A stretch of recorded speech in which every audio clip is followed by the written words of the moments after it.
नमस्कार, सुजस बुलेटिन में आपका स्वागत है। मैं हूं आपके साथ अश्विनी सरोही। एक नजर हेडलाइंस पर। विश्व आदिवासी दिवस पर मुख्यमंत्री ने दी शुभकामनाएं। कहा, आदिवासी समाज के समग्र विकास और सशक्तिकरण के लिए राज्य सरकार प्रतिबद्ध। नए जिलों को लेकर मुख्यमंत्री ने ली समीक्षा बैठक। कहा, नए जिलों में स्वतंत्रता दिवस पर होंगे 2 दिवसीय भव्य आयोजन। प्रदेश में बालिकाओं और महिलाओं से छेड़छाड़ करने वाले आरोपियों को सरकारी नौकरी से किया जाएगा प्रतिबंधित। मंचलों का भी पुलिस थानों में हिस्ट्री शीटर्स की तरह रखा जाएगा रिकॉर्ड। आज दुनिया भर में विश्व आदिवासी दिवस मनाया जा रहा है।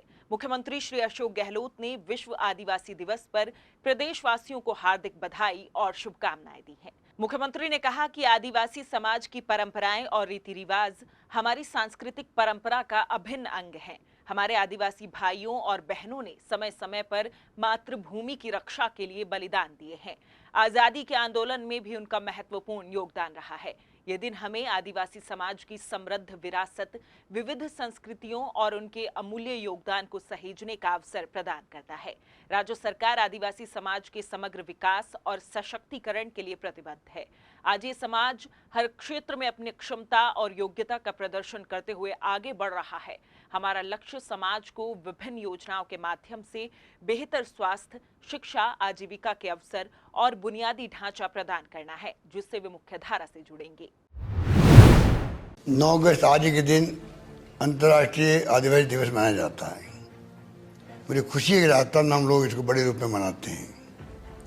आदिवासियों का प्रकृति प्रेम, प्रकृति पूजक रहे हमेशा। ये जल, जमीन और जंगल की रक्षा करने में आदिवासियों ने अपने बलिदान भी दिए हैं। आदिवासियों के जो महापुरुष हुए हैं, चाहे भगवान बिरसा मुंडा हो, मावजी महाराज हो, संत गोविंद गुरु हो, नानाभाई खाट हो, भीखाबाई भील हो और कालीबाई हो, इनके बलिदान को समाज भूल नहीं सकता। हमने प्रयास किया कि आदिवासियों को अधिक से अधिक सरकार में भागीदारी मिले और आज हमने 9 अगस्त की छुट्टी रखी है सरकारी दफ्तरों के अंदर भी, जिससे कि पूरे प्रदेशवासी आदिवासी समाज के महत्व को समझ सकें, आदिवासी लोगों के उत्थान के लिए काम करने की सोच पैदा कर सकें। ये सोच करके हमने इस दिन छुट्टी का ऐलान किया है। उसका तमाम समाज के लोगों ने स्वागत भी किया है। मुख्यमंत्री श्री अशोक गहलोत ने सीएमआर में नवीन जिलों की समीक्षा बैठक ली। उन्होंने कहा कि प्रदेश के सर्वांगीण विकास और जनभावनाओं का सम्मान करते हुए राज्य सरकार ने नए जिलों और संभागों का सृजन किया है। विकेंद्रीकरण से प्रशासन की क्षमताएं बढ़ेंगी और कानून व्यवस्था को मजबूती मिलेगी। आमजन के प्रशासनिक कार्यों की सुगमता के लिए उन्होंने अधिकारियों को नए जिलों के शीघ्र ही पूर्ण रूप से क्रियाशील होने संबंधी दिशा निर्देश भी दिए।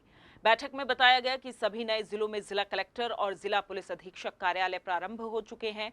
साथ ही नए रेंजों में एडीजी को रेंज प्रभारी नियुक्त किया जा चुका है। संभागीय आयुक्त, जिला कलेक्ट्रेट सहित सभी मुख्य विभागों के जिला स्तरीय कार्यालयों के लिए पद सृजन की कार्यवाही की जा चुकी है। पुलिस विभाग द्वारा हर नए जिले के लिए 50 का अतिरिक्त जाब्ता आरक्षित करते हुए नए पदों पर पदस्थापन किया जा चुका है। मुख्यमंत्री ने नए जिला मुख्यालयों पर स्वतंत्रता दिवस का 2 दिवसीय भव्य कार्यक्रम आयोजित करने के भी निर्देश दिए। इन आयोजनों में 14 अगस्त को पर्यटन विभाग द्वारा सांस्कृतिक संध्या, सजावटी लाइटिंग और आतिशबाजी की जाएगी।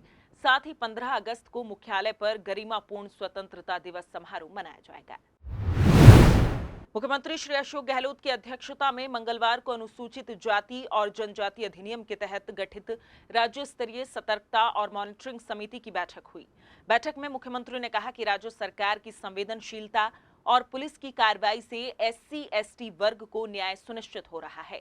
मुख्यमंत्री ने कहा कि SC/ST अत्याचार के मामलों में पुलिस द्वारा पूरी संवेदनशीलता के साथ बिना किसी दबाव और भय मुक्त होकर तुरंत अनुसंधान कर उन्हें न्याय दिलाना सुनिश्चित किया जाए।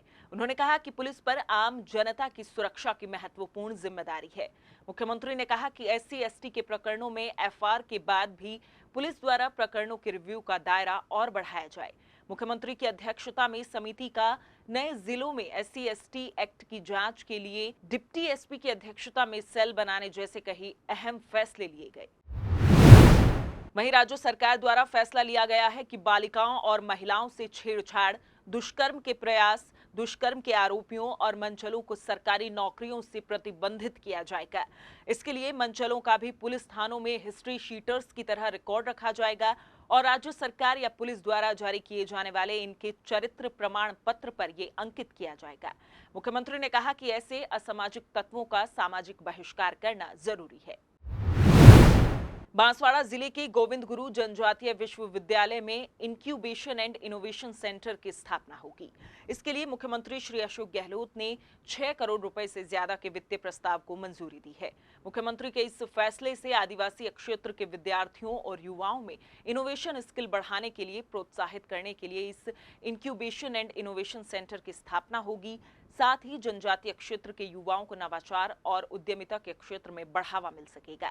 ये इंक्यूबेशन सेंटर उद्यमियों के लिए अत्याधुनिक बुनियादी ढांचे के साथ इंक्यूबेशन स्थान, प्रयोगशाला, सभागार, टिंकरिंग लैब, AR/VR सेटअप प्रदान करेगा। भरतपुर जिले में स्थित केवलादेव राष्ट्रीय पक्षी उद्यान में देश विदेश से हजारों की संख्या में पक्षी हर साल आते हैं। यहाँ घूमने के लिए देश विदेश से सैलानी भी बड़ी संख्या में आते हैं। स्थानीय भाषा में घना पक्षी विहार के नाम से पहचाने जाने वाले केवलादेव को प्लास्टिक से बचाना सबसे बड़ी चुनौती था। पर्यटकों के साथ खाने की चीजें और पानी की बोतल के रूप में पार्क के अंदर जाने वाला प्लास्टिक कई बार पर्यटकों की नासमझी की वजह से पार्क में दिखाई पड़ता, जो कि वन्य जीवों के लिए खतरा साबित हो सकता था। ऐसे में केवलादेव उद्यान को प्लास्टिक मुक्त करने की दिशा में एक प्रयास किया गया है, जिसके तहत पर्यटकों द्वारा पार्क में लाए जाने वाले उत्पादों की पार्क के प्रवेश द्वार पर चेकिंग की जाती है और प्लास्टिक के उत्पाद पर 50 रुपए प्रति उत्पाद फीस जमा कर एक टैग लगा दिया जाता है। टैग सही संख्या में पाए जाने पर फीस वापस कर दी जाती है। इस पहल का नतीजा है कि उद्यान में अब प्लास्टिक न के बराबर है। आपको बता दें कि राज्य में सिंगल यूज प्लास्टिक के उपयोग पर प्रतिबंध लगा दिया गया है। केवलादेव नेशनल पार्क इनिशिएटिव शुरू किया है। एक समस्या बहुत पहले ये रहती थी कि जब भी कोई टूरिस्ट अंदर जाते थे तो उनके पास प्लास्टिक की बॉटल्स होती थी, प्लास्टिक का सामान होता था, जो कि जाने अनजाने में वो डस्टबिन में ना फेंक कर कहीं बाहर फेंक दिए जाते थे, जो कि वेटलैंड में जाते थे, जिससे पक्षियों को भी नुकसान पहुंचता था और हैबिटेट को भी नुकसान पहुंचता था। इससे सबसे बड़ा फ़ायदा हमें ये होगा कि अब हम उन पे एक टैग लगाकर बॉटल्स और अदर जो प्लास्टिक के सामान होंगे जब उनको हम अंदर भेजेंगे तो पर आइटम 50 रुपये डिपॉजिट किए जाएंगे, उनका रिकॉर्ड रखा जाएगा और जब टूरिस्ट उस सामान को वापस लेकर आएगा तब उसको 50 रुपये वापस कर दिए जाएगा। अगर वो सामान को वापस नहीं लाता है, कहीं उसको फेंक देता है, तो उसकी एवज में वो 50 रुपये हमारे पास जमा रहेंगे, जिसका यूटिलाइजेशन हम सफाई प्लास्टिक को और कम करने के लिए और संबंधित इनिशिएटिव्स में लेंगे। I'm Emma, and I'm from London, England.